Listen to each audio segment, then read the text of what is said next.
What the heck? Kala ko totoo. What's up mga classmate ko, no? Dumating na yung pangdigmaan natin na diorama. Tignan nyo to mga classmate ko. Gawa ito ni Arcbox 64. Mapapashish ka na lang talaga sa lupit nito mga classmate. Talagang detalyado.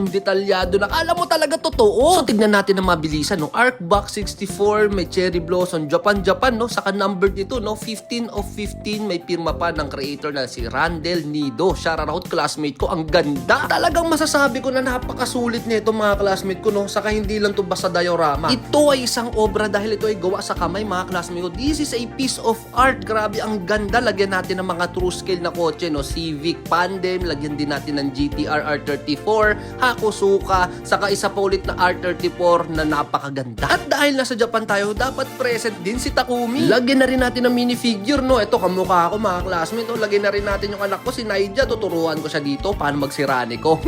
Lagyan na rin natin tong kabila ng minifigure. Lagyan na rin natin ng GTR R35 sa labas. At eto pa mga classmate. Boom! May ilaw to!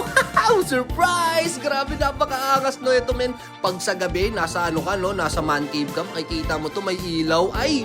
Tapos may mga friends ka, men. Look at this, men. Napakaganda ng gawa ni Arcbox 64, men. Sulit, classmate Randall Nido ng Arcbox 64. Ito na yung pinakamaganda kong diorama. So, till next time, ako nga pala si Kuya Brian. Shish!